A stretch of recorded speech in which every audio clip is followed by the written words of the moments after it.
How is it different from other AI models?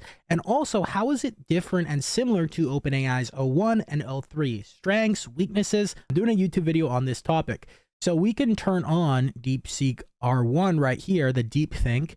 You could also toggle on the search or toggle this off. I'm just going to keep it on for now. Now, this will search a lot of different websites that are in Chinese. So if you ever do get a Chinese response, sometimes you may get that.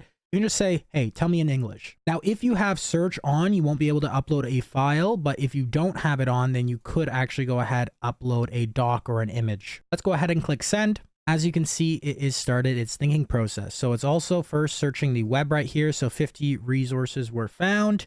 As you can see, you can scroll through these, see all 50 of them. Some are in Chinese, some are in English, and you can see that it's actually thinking. So it thought for 10 seconds, and I'm not going to read the whole entire thought process, but I will read you a bit just so you get an idea of how cool this is. Okay, I need to explain DeepSeq R1 and how it uses a different paradigm with test time compute compared to other AI models, and compare it to OpenAI's O1 and O3.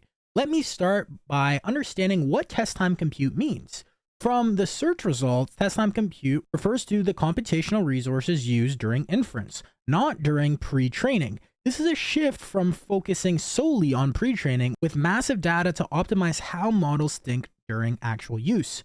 Looking at page 1, it mentions that DeepSeq R1 and Kimi K1.5 are part of this test time compute paradigm. The idea here is blah, blah, blah. As you can see, it's going through the different resources here, and we get our answers. So test time compute paradigm, how DeepSeq R1 differs. So test time compute refers to blah, blah, blah. It's just explaining that, how it thinks step by step throughout the problems, enabling for better reasoning and accuracy without solely relying on scaling pre-training data. So a few innovations with R1 is reinforcement learning first approach. So unlike traditional models that rely on supervised fine-tuning SFT to prime reasoning, R10, R1's precursor, applied R1 directly to the base model, mimicking AlphaZero's trial and error learning.